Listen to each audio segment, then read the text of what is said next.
Hello everyone. आज का हमारा टॉपिक है द्विविध व षड्विध उपक्रम। आपको आवाज़ आ रही है मेरी?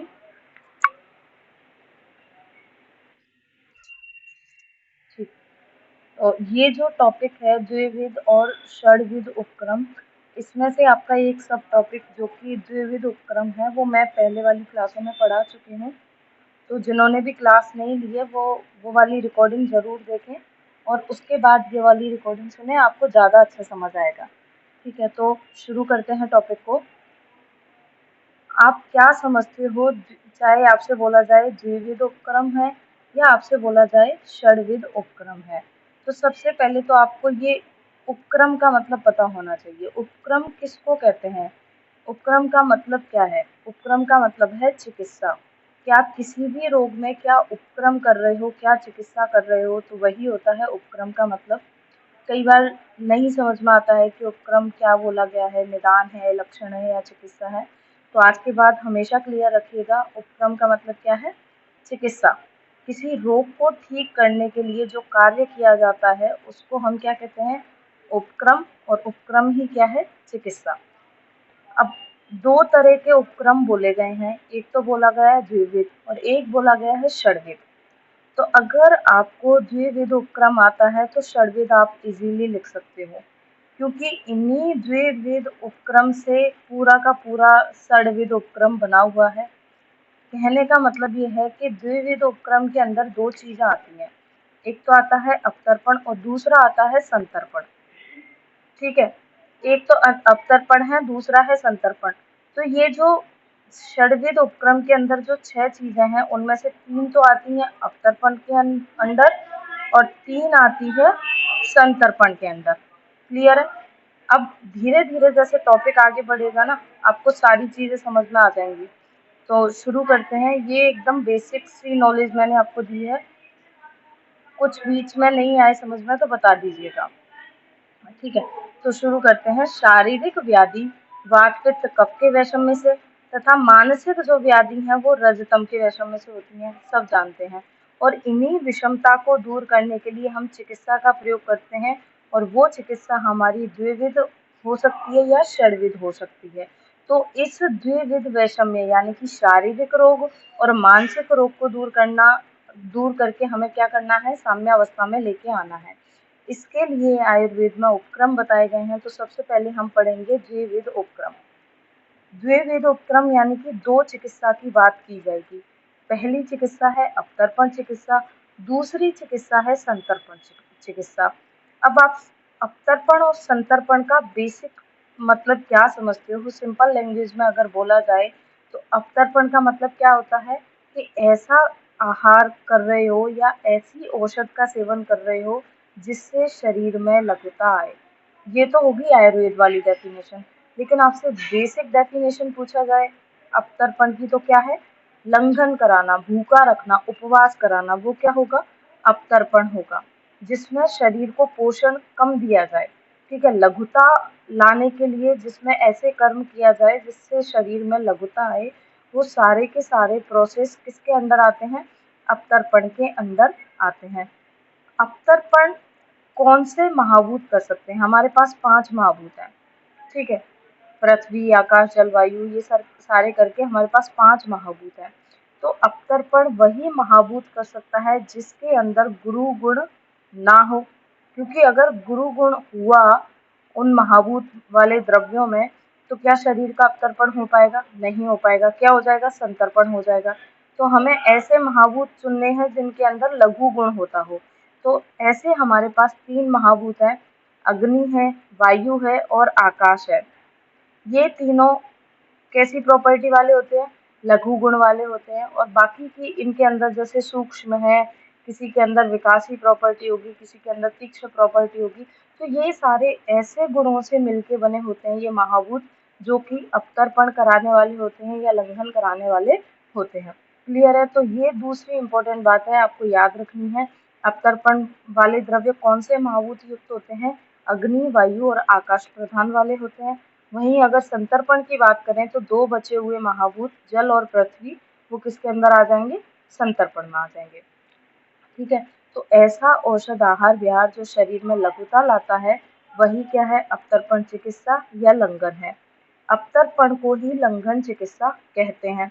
अब ये तो हमें पता चल गया कि अवतर्पण ये है, लंघन ये है, लेकिन कराना किसमें ये भी तो पता होना चाहिए। ऐसे थोड़ी कि आपके पास कोई पेशेंट आया और आपने शक्ल देखी और बोल दिया चलो इसको तो अवतर्पण कराओ, इसको संतर्पण नहीं। पहले आपको देखना है, जान पहचान करनी है कि इसको विकार कौन सा है।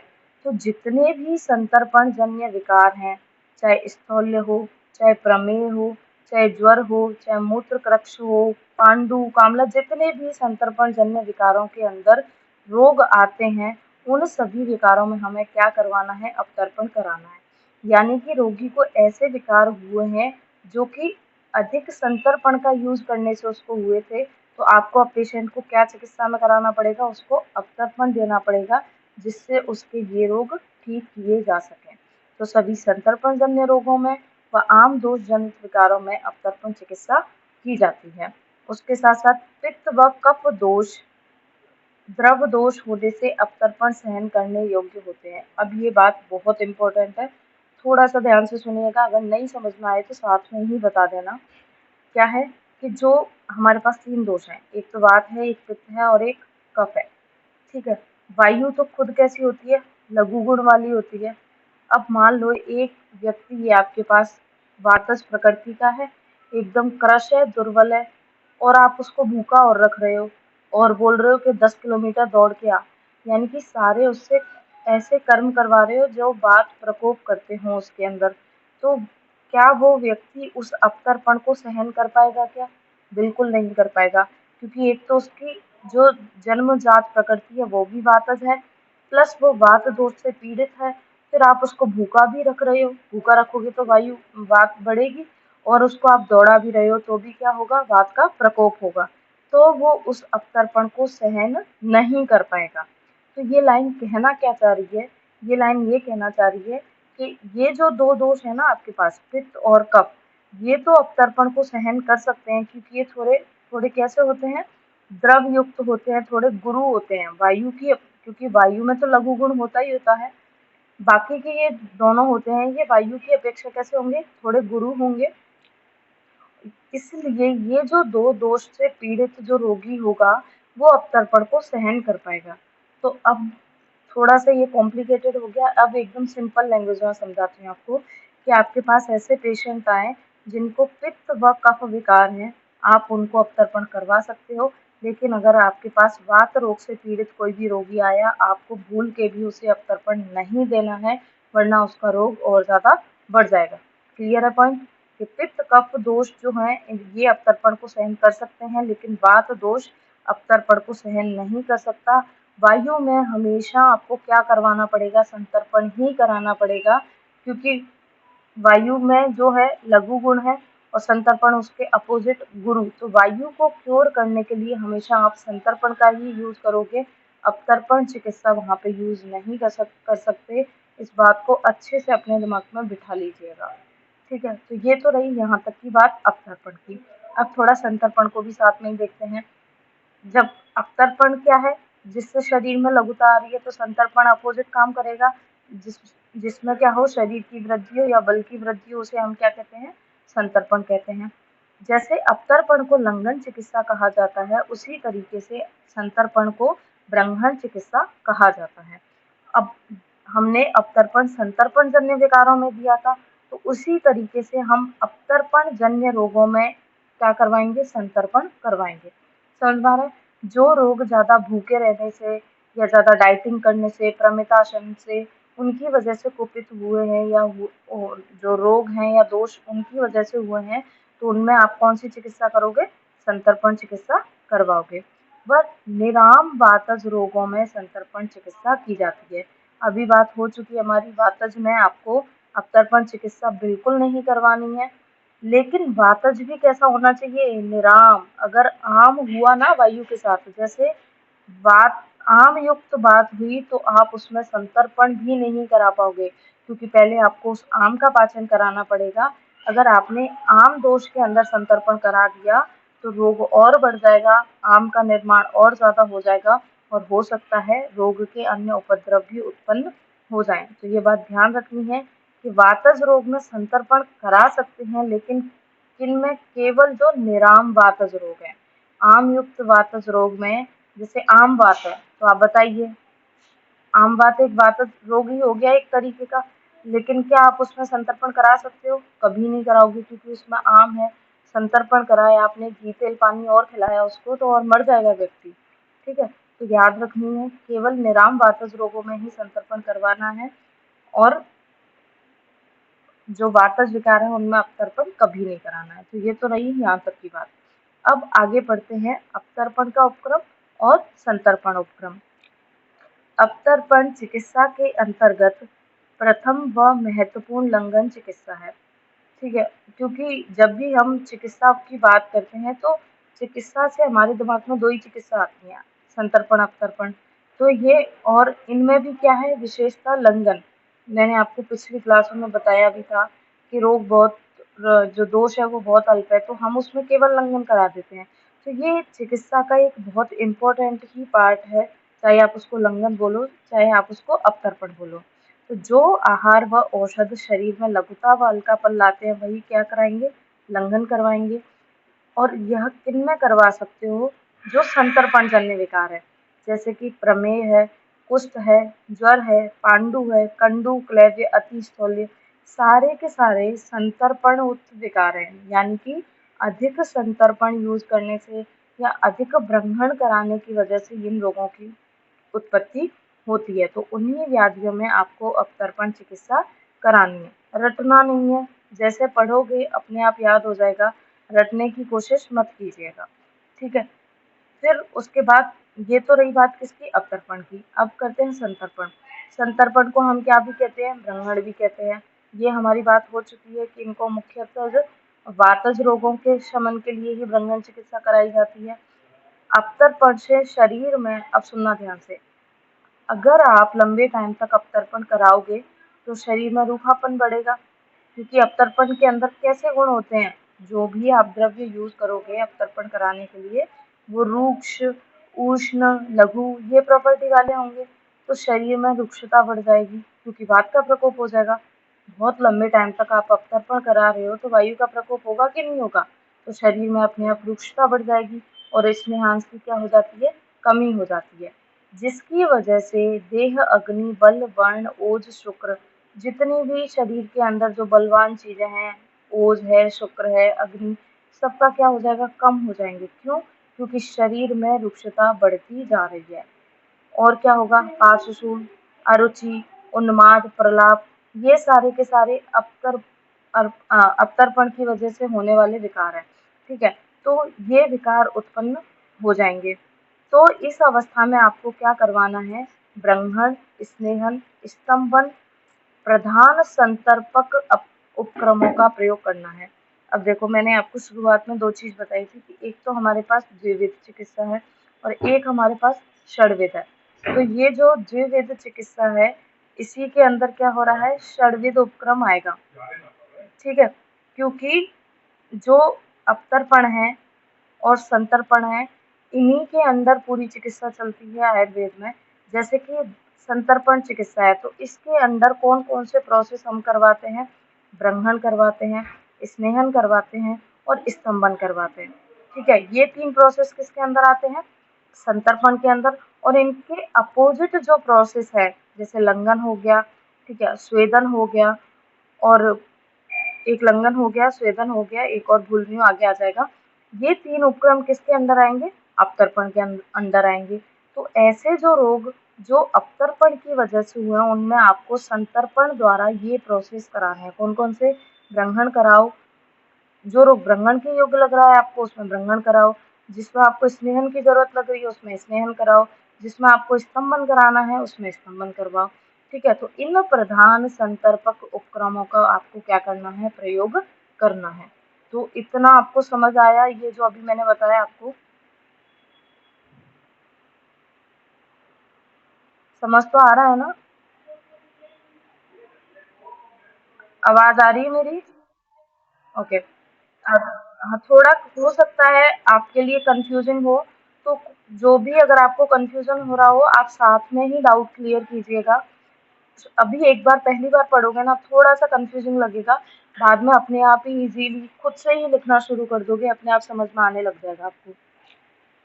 तो ये तो कहानी रही संतर्पण की। अब संतर्पण भी, जो पहले संतर्पण ही पूरा करते हैं, बाद में लंघन पर आएंगे।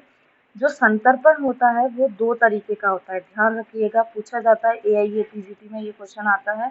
संतर्पण जो होता है वो दो तरीके से कराया जाता है, एक तो सद्य संतर्पण और एक अभ्यास संतर्पण। तो आपसे पूछा जाए संतर्पण के कितने भेद हैं, तो नंबर 1 सद्य संतर्पण और दूसरा है अभ्यास संतर्पण। सद्य और अभ्यास से आप क्या समझते हो? सद्य का मतलब है आप तुरंत करा रहे हो, एकदम इमीडिएट, ठीक है, एकदम तुरंत करा रहे हो। जैसे आपके पास कोई पेशेंट आया, बहुत बहुत बुरी हालत में, एकदम दुर्बल है, एकदम क्रश है, बहुत कम उसका वेट हो गया है, मतलब मरने जैसी स्थिति में हो गया है, तो आपको उसको फटाफट क्या कराना है, उसके अंदर बहुत ज़्यादा वायु का प्रकोप है, ऐसा कुछ आपको देखने को मिल रहा है उस पेशेंट को, तो आप फटाफट उसके अंदर क्या करवाओगे, सद्य संतर्पण करवाओगे। क्यों? क्योंकि ये सद्य संतर्पण क्या करेगा, क्या काम करता है, तत्काल ही शरीर व धातुओं को तृप्त करने वाले द्रव्यों का यूज करेंगे। तो जो उसके अंदर धातु का क्षय चल रहा है ना, जो जैसे मान लो उसका एकदम ओज बलवर्ण सब एकदम क्षय हो गया है, तो आप उसके अंदर फटाफट से ऐसे द्रव्य दीजिए, सद्य संतर्पण करवाइए, जिससे उसकी जो भी धातुएं एकदम जो है खत्म हो चुकी हैं, वो फटाफट से वापस उनका नवीनीकरण शुरू हो जाएगा। तो सद्य संतर्पण क्या काम करता है, तत्काल शरीर व धातुओं को तृप्त करने वाले करके जो काम करेगा वो होता है सद्य संतर्पण। तो सद्य संतर्पण में ऐसे कौन कौन से द्रव्य हैं जो आप यूज कर सकते हो? तो सद्य संतर्पण थोड़ा सा देखो यहाँ से अंडरलाइन अलग कर लीजिएगा, थोड़ा ये टॉपिक का पेज खत्म हो रहा था इसीलिए ऐसे करके लिखा गया है। तो यहाँ पे जो सद्य संतर्पण है उसमें आप कौन कौन से द्रव्य यूज करोगे, द्राक्षा जो मुलक्का हम बोलते हैं वो भी क्या कराती है, सद्य संतर्पण करवाती है। खजूर है, परुषक जो फालसा बोलते हैं, दाड़िम है, ठीक है, ये जो 4-5 द्रव्य है ये क्या करवाते हैं, सद्य संतर्पण करवाते हैं, यानी कि तुरंत इमीडिएट इफेक्ट आपको देखने को मिलेगा। अभ्यास संतर्पण का मतलब क्या होता है, निरंतर अभ्यास। जैसे कोई छोटा बच्चा है, वो बचपन से दूध पीते आ रहा है और उसकी बॉडी एकदम बढ़िया है, मसल्स अच्छी हैं, बोन्स अच्छी हैं, सारे जॉइंट अच्छे हैं। क्यों? क्योंकि वो बचपन से लेके और जैसे जैसे बड़ा हो रहा है डेली 1 गिलास दूध पीता है। तो ऐसी चीजें जिनसे क्या है, निरंतर अभ्यास के द्वारा शरीर व शरीर की धातुओं को तृप्त किया गया हो। उनमें कौन कौन से द्रव्य आते हैं, जैसे दूध हो गया, घृत हो गया, या शरीर का क्या है, अभ्यंग, डेली तेल की मालिश कर रहा है हाथ पैरों पे, तो वो भी क्या करने वाला होता है, अभ्यास संतर्पण। यानी कि एक दिन में काम नहीं करेगा, जैसे दूध एक दिन पी लिया तो एक दिन में थोड़ी कोई हष्ट पुष्ट हो जाएगा, डेली पीना पड़ेगा, घी डेली खाना पड़ेगा, अभ्यंग डेली करना पड़ेगा, तभी तो जाके जो है उसके शरीर की धातुएं वगैरह हैं वो प्रॉपर वर्क करेंगी, या जो है शरीर में बल रहेगा। तो जिसमें रेगुलेट रखना पड़े, डेली कोई वर्क करना पड़े, कंटिन्यूटी में रखना पड़े, वो होता है अभ्यास संतर्पण। और अभ्यास संतर्पण वाले द्रव्य कौन से होते हैं, दूध, घी और अभ्यंग, ये सारी की सारी चीजें क्या करवाती हैं, अभ्यास संतर्पण। ये हुआ संतर्पण, ठीक है। अब पढ़ते हैं अपतर्पण, बचा हुआ है वो खत्म करते हैं। आचार्य चरक ने, आपने पढ़ा होगा, द्विविध उपक्रमणीय अध्याय है शायद 22 वाला जो चैप्टर है उसके अंदर बताया है, चरक सूत्र 22, हाँ उसी के अंदर बताया है। आचार्य चरक ने लंघन के 10 प्रकार बताए हैं, सभी को पता भी होगा, कुछ को कोटेशन भी याद होगा, अगर किसी को याद नहीं भी है तो कोई दिक्कत नहीं है, लेकिन जो 10 चीजें हैं लंघन के अंदर कौन कौन सी हैं वो आपको याद रखनी है। चतुष्प्रकारा संशुद्धि, अब ये मैं आपसे पहले बात कर चुकी हूँ कि यहाँ पे पूरा पंचकर्म लंघन के अंदर नहीं रखा गया है, केवल 4 ही चीजें आती हैं, अनुवासन वस्ती यहाँ पर नहीं आती है। और क्यों नहीं आती है बहुत डिटेल में पहले समझा चुकी हूँ, अब टाइम वेस्ट नहीं करूँगी, ठीक है। तो याद रखिएगा, कहीं आपको फ्लो में याद ना आए और आप लिख दो फटाफट से वमन विरेचन, शिरो विरेचन, निरुवस्ती, अनुवासन वस्ती, तो याद रखना है 10 प्रकार के लंघन के अंदर अनुवासन वस्ती नहीं आती है, ठीक है, इंपॉर्टेंट बात है, ध्यान रखना। तो कौन कौन से 10 चीज आएंगी, चतुष्प्रकारा संशुद्धि, 4 प्रकार के तो संशोधन, कौन कौन से, वमन है, विरेचन है, शिरोविरेचन या फिर आप इसको नस्य भी कह सकते हो, और निरुवस्ती। 4 तो ये प्रोसेस जो संशोधन कर्म हो गए वो। फिर उसके बाद पिपाशा, मारुत, आतप, पाचन, उपवास, ये सारी की और व्यायाम, ये सारे के सारे 10 प्रोसेस किसके अंडर आते हैं? लंघन के अंदर। यानी कि आप जब भी अवतर्पण जो चिकित्सा करवा रहे हो किसी भी रोग में, तो आपको इन 10 चीज़ों का यूज़ करके उस रोगी के अंदर अवतर्पण कराना है। तो ध्यान रखिएगा इस चीज़ को। शरीर के साम विकारों में लंघन चिकित्सा करनी चाहिए। अगर कोई भी रोग आम युक्त है, तो मैं पहले भी अभी भी बात हुई थी कि वहाँ संतर्पण तो हम कराएंगे नहीं, तो फिर वहाँ पे कोई ना कोई चिकित्सा तो करानी पड़ेगी। तो आम के पाचन के लिए आप क्या करवाओगे? लंघन या अवतर्पण चिकित्सा करवाओगे। जिस व्यक्ति के शरीर में कफ, पित्त, रक्त व मल युक्त वायु हो, अगर वायु है वो कफ पित्त युक्त है या रक्त युक्त है या मल युक्त है, तो उसमें आपको संशोधन लंघन कराना है। चाहे आप उसमें वमन कराओ, चाहे विरेचन कराओ, चाहे नस्य कराओ या निरुवस्ती कराओ। फिर अब वहाँ पे अगर दोषों से युक्त है वायु, तो फिर आपको वहाँ पे क्या करवाना पड़ेगा? संशोधन ही करवाना पड़ेगा, क्योंकि उन दोषों को आपको शरीर से बाहर निकालना पड़ेगा। तो ये होता है आपका द्विविध उपक्रम कंप्लीट। अब हम एक एक करके षड्विध उपक्रम वाले पॉइंट पढ़ेंगे। अगर किसी को कुछ नहीं समझ में आए तो पूछ लेना, लेकिन ये टॉपिक इम्पोर्टेंट है। यहाँ से एग्जाम में क्वेश्चन 10 मार्क्स का आता है। वापस बोल रही हूँ मैं, अब तक की जितनी भी क्लास हुई है ना हमारी डे 1 से लेके, सबसे इम्पोर्टेंट आज वाली क्लास है। यहाँ से आपको बड़ा क्वेश्चन देखने को मिलेगा, वो भी 10 मार्क्स का या 5 मार्क्स का। मतलब ये है, ये टॉपिक खाली नहीं जाता। एग्जाम में इस टॉपिक से क्वेश्चन आता ही आता है, चाहे 2 नंबर में पूछ ले, 5 में पूछ ले या 10 में। इसलिए टॉपिक इम्पोर्टेंट है, बहुत ध्यान से पढ़िएगा, ठीक है। तो अब शुरू करते हैं षड्विध उपक्रम। अगर आपको द्विविध उपक्रम अच्छे से समझ में आ गया है, तो आपको ये भी अच्छे से समझ आ जाएगा। शुरू करते हैं। आचार्य चरक ने द्विविध उपक्रम को ही षड्विध उपक्रम में विभाजित कर दिया। क्या बोला कि द्विविध उपक्रम में संतर्पण आता है और अवतर्पण आता है, तो 3 प्रोसेस को तो अवतर्पण के अंदर डाल दो, 3 को संतर्पण के अंदर डाल दो। कौन कौन से? जैसे लंघन है, रुक्षण है, पहले रुक्षण भूल रही थी मैं, लंघन है, रुक्षण है और स्वेदन है। ये 3 प्रोसेस किसके अंदर आएंगी? अवतर्पण के। क्योंकि चाहे आप शरीर में लंघन करवाओ, चाहे आप शरीर में रुक्षण करवाओ, चाहे आप शरीर में स्वेदन करवाओ, ये क्या करेंगे? शरीर का अवतर्पण करेंगे, शरीर को क्रश बनाएंगे। क्या ये शरीर में व्रंगण कर सकते हैं क्या? सोच के देखिए। ये तीनों में से कोई भी एक चीज शरीर का व्रंगण कर सकती है क्या? नहीं कर सकती। इसीलिए इनको किस में रखा गया? अवतर्पण में रखा गया। तो जो स्थूल रोगी हैं और जो साम रोगी हैं, उनमें हमको साम रोग हैं जो आम युक्त रोग हैं, उनमें हमें क्या करवाना है? अवतर्पण करवाना है। अब हम अवतर्पण चाहे लंघन दे के करवाएं, चाहे रुक्षण द्वारा अवतर्पण करवाएं उसका, चाहे स्वेदन द्वारा। तो अब आपको याद रखना है, लंघन भी एक प्रकार का अवतर्पण है, रुक्षण भी एक प्रकार का अवतर्पण है और स्वेदन भी एक प्रकार का अवतर्पण है। क्लियर है बात? फिर आती है संतर्पण की बात। इसके अंदर 3 पॉइंट को रखा गया है, व्रंगण है, स्तंभन है और स्नेहन है। अब इन 3 के बारे में सोचिए, क्या ये लंघन करा सकते हैं क्या? क्या ये अवतर्पण करा सकते हैं क्या? बिल्कुल नहीं करवाएंगे। व्रंगण है, स्तंभन है, स्नेहन है, ये शरीर को पोषण देने वाले होते हैं सारे, शरीर का जो है वृद्धि कराने वाले होते हैं, तो ये अवतर्पण कभी नहीं करा पाएंगे। तो ये किन के अंदर करवाना है? जो व्यक्ति क्रश हैं, जो निराम रोगी हैं, उनमें आपको संतर्पण चिकित्सा करानी है। क्लियर है बात? अब आती है इसकी उपक्रम तालिका, यानी कि अवतर्पण में कौन कौन से महाभूत होते हैं। सारी पहले बात हो चुकी है, नई नहीं है, ये पूरा पेज आपका पहले कवर हो चुका है। तो अवतर्पण अग्नि, वायु और आकाश महाभूत वाले द्रव्यों से करवाओगे। संतर्पण है वो पृथ्वी, जल महाभूत वाले द्रव्यों में करवाओगे। वेद इनके यही रहेंगे। और वही चीज लिखी है, देखो, अवतर्पण संतर्पण जन्य रोगों में करवाओगे, साम रोगों में और स्थूल रोगी में करवाओगे। अवतर्पण के आचार्य चरक ने 3 अन्य भेद और बताए हैं। ये भेद कहाँ बताए हैं?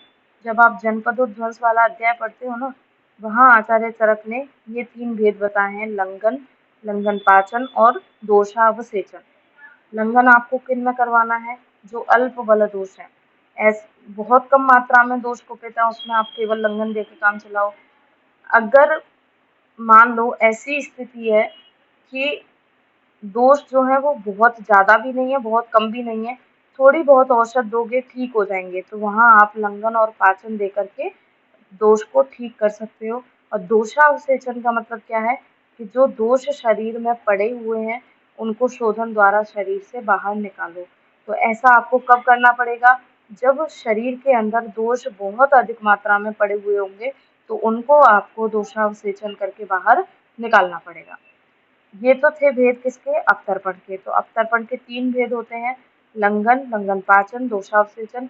उसी तरह संतर्पण के भेद की बात कर चुकी हूँ। 2 भेद होते हैं, सद्य संतर्पण और अभ्यास संतर्पण। फिर जो हम शोधन की बात करते हैं ना कि इसका दोषावसेचन करवाना पड़ेगा। तो भागवत जो है, आचार्य भागवत है, उन्होंने अवतर्पण के कितने भेद बताए हैं? 2। सुनना थोड़ा ध्यान से। आचार्य चरक ने अवतर्पण के कितने भेद किए हैं? 3। लेकिन आचार्य भागवत जो हैं, उन्होंने अवतर्पण के 2 भेद किए हैं। पहला भेद है शोधन और दूसरा भेद है शमन। शोधन के अंदर उन्होंने वमन, विरेचन, नस्य, निरूढ़, रक्त मोक्षण इनको रखा। और शमन के अंदर जो 7 प्रोसेस आते हैं, पाचन, दीपन, क्षुधा, तृष्णा, व्यायाम, आतप, मारूत, इनको रखा। तो इतना तो आपको पता ही होगा, ये भी बहुत बार रिपीट हो चुका है, शायद 2-3 टॉपिक में ये आ चुका है अब तक। लेकिन आपको यहाँ बात अभी इतनी ही याद रखनी है कि आचार्य भागवत ने अवतर्पण के कितने भेद बताए हैं? 2। कौन-कौन से? शोधन और शमन। तो ये पेज एकदम फालतू था। बस आपको ऐसे चार्ट, अगर एग्जाम में क्वेश्चन आता है ना, तो इस तरीके का जो चार्ट डायग्राम बना के आओगे आप, जहाँ भेद भी बता दिए हमने, महाभूत भी बता दिए, ये भी बता दिया कि कौन से रोगों में करना है, ठीक है? और जो इनके अंदर कौन-कौन से प्रोसेस आएँगे, इन सब की हमने बात कर ली। तो ऐसे अगर चार्ट फॉर्म में आप डायग्राम एग्जाम में बना के आओगे, तो ज़्यादा इफेक्टिव होता है और अच्छे मार्क्स मिलते हैं। तो कोशिश कीजिएगा कि ऐसे लिखो। अब बात करते हैं इनके लाभ की। षड्विध उपक्रम का लाभ क्या होगा? तो देखते हैं, सभी साध्य रोगों की चिकित्सा इससे की जा सकती है, क्योंकि आयुर्वेद में हम असाध्य रोगों की चिकित्सा की तो बात ही नहीं करते, हम केवल साध्य रोगों की ही चिकित्सा पढ़ते हैं। इनका प्रयोग मात्रा व काल के अनुसार ही करना चाहिए। तो हर कोई चिकित्सा, जो भी आप चिकित्सा कर रहे हो, हर चिकित्सा मात्रा काल के अकॉर्डिंग ही आपको करनी है। चाहे आप उसका संतर्पण कराओ, चाहे अवतर्पण कराओ, स्वेदन कराओ, स्नेहन कराओ, हर चीज़ आपको मात्रा और काल को देखकर ही करनी है। तो एग्जाम्पल क्या दिया गया है? जिस प्रकार वातादि दोष के संसर्ग विकल्प से 63 भेद होते हैं। तरतम भेद से कितने भेद बताए हैं वातादि दोष के? 63। तथा असंख्य होते हैं, और अगर बढ़ाते जाओगे तो असंख्य भी होते हैं। लेकिन वात, पित्त, कफ, इन 3 त्रिदोष की 3 संख्या का अतिक्रमण नहीं कर पाते। थोड़ा कॉम्प्लिकेटेड है, नॉर्मल लैंग्वेज में समझाती हूँ कि आप चाहे कोई भी रोग बोलो, आप बोलो कि व्याधि कितने प्रकार की होती है, चाहे आप बोलो कि व्याधि का एक भेद होता है, चाहे आप बोलो व्याधि 2 प्रकार की होती है, चाहे आप बोलो व्याधि 63 प्रकार की होती है, चाहे आप बोलो व्याधि जो होती है वो असंख्य प्रकार की होती है। लेकिन आयुर्वेद में ऐसी कोई व्याधि है जो वात, पित्त, कफ के बिना हो जाए? ऐसा कोई रोग आपने पढ़ा हो जिसमें वात, पित्त, कफ नहीं कुपित हो और हो जाए? भले ही वो आगंतुक रोग हो, उसमें पहले चोट लगी हो, लेकिन बाद में दोष कुपित होते ही होते हैं। तो चाहे कोई सा भी विकार हो, चाहे वो मुख रोग हो, चाहे कहीं का भी रोग हो, जो है कोष्ठ का रोग हो, संधि का रोग हो, मर्म का रोग हो, कहीं का रोग हो, हर रोग में वात, पित्त, कफ कुपित होंगे ही होंगे, चाहे आप कितने भी भेद बता दो। तो ये कहना यही चाह रहा है कि वातादि दोष भेद से 63 भेद भी बोल दिए, असंख्य भेद भी बोल दिए, लेकिन ऐसा कोई भी रोग नहीं है जो वात, पित्त, कफ के बिना हो जाए। उसी प्रकार चिकित्सा भी मिश्रित रूप से अनेक प्रकार की होती है। चिकित्सा के भी कई प्रकार होते हैं, द्विविध चिकित्सा हो गई, पंचविध चिकित्सा मैं आपको पढ़ा चुकी हूँ। ये चिकित्सा वाला जो चीज़ है वो हमारी आ चुकी है पहले। चिकित्सा के मैंने आपको भेद बताए थे, एक विध में कौन सी आती है, द्विविध में कौन सी आती है, त्रिविध में कौन सी आती है, सारी बात हमारी हो चुकी है। तो इस प्रकार चिकित्सा भी निश्चित रूप से, आप चाहे कितने भी प्रकार की बोल लो, लेकिन चिकित्सा भी षड्विध उपक्रमों का अतिक्रमण नहीं करती। यानी कि आप चाहे जो भी चिकित्सा करो, आपको कहीं ना कहीं इन प्रोसेस से होके गुजरना ही पड़ेगा, ठीक है? कोई भी रोग की चिकित्सा करो, आपको उसमें चाहे लंघन का यूज करना पड़ गया हो, चाहे उसमें आपको स्तंभन कराना पड़ गया हो, आपको इन प्रोसेस का वहाँ पर यूज करना ही पड़ेगा। तो चिकित्स जिस तरीके से कोई भी रोग है वो वात, पित्त, कफ का अतिक्रमण नहीं करते, उसी प्रकार आप किसी भी तरीके की चिकित्सा कर लो, वो षड्विध उपक्रम का अतिक्रमण नहीं करती। ठीक बात? तो ये जो पूरी बात होती है, ये थी द्विविध उपक्रम का समराइज़ फॉर्म। अब हम एक-एक करके इनकी डिटेल पढ़ेंगे कि लंघन में क्या आएगा, रुक्शन में क्या आएगा, स्वेदन में क्या आएगा। तो इसके लिए आप वापस से ज्वाइन कीजिए, क्लास डिस्कनेक्ट हो जाएगी अभी।